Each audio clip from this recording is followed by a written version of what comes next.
BJP के मजबूत गढ़ में प्रशांत किशोर की शानदार जीत, 20,000 वोटों की अक्सरियत।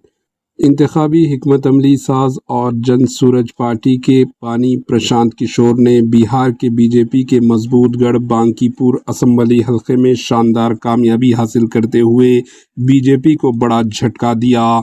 इन्होंने बीजेपी उम्मीदवार नीरज कुमार को तकरीबन 20,000 वोटों के फ़र्क से शिकस्त दी।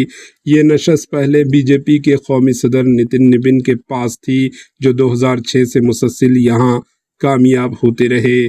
ताहम कौमी सदर मुंतखब होने के बाद इन्होंने असम्बली रुकनीत से रिज़ाइन देकर राज्यसभा की रुकनीत इख्तियार की, जिसके बाद ये नशस्त खाली हुई। इस खाली नशस्त सीट पर 30 जुलाई 2026 को बाई इलेक्शन हुआ था, जिसके रिजल्ट में प्रशांत किशोर ने तारीखी कामयाबी दर्ज करवाई। Bureau report, AHN news. भाई पहला काम बस यही है कि बांकीपुर की जनता ने जो आशीर्वाद दिया है, अपनी ओर से जो हो सकेगा बांकीपुर में सुधार का प्रयास करेंगे। अगले 2-3 महीने में आपको वो चीज दिखेंगी भी। मैं कोई बहुत बड़ी बड़ी बात बोलना नहीं चाहता हूँ। मेरे विधायक बनने से बांकीपुर बेंगलोर नहीं बनेगा, लेकिन यहाँ पर आपको कुछ सुधार होता अगले 2-3 महीने में दिखेगा। बड़ी बात यह है कि ये चुनाव बांकीपुर के नाली गली पर नहीं लड़ा गया है।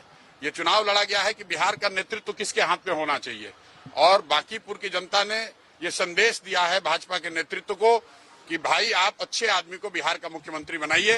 सम्राट चौधरी की जगह किसी कुशवाहा को बनाना है बनाइए, कोई दिक्कत नहीं है, कुशवाहा को ही बनाइए, लेकिन कुशवाहा समाज के ही किसी अच्छे आदमी को बनाइए। हर हालत में बिहार की तरक्की होनी चाहिए, बिहार का विकास होना चाहिए।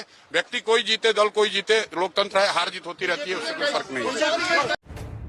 AHN न्यूज़ के YouTube चैनल को सब्सक्राइब करें और बेल आइकन को दबाना ना भूलें, ताकि आपको हर नई आने वाली वीडियो का नोटिफिकेशन बर वक्त मिल सके।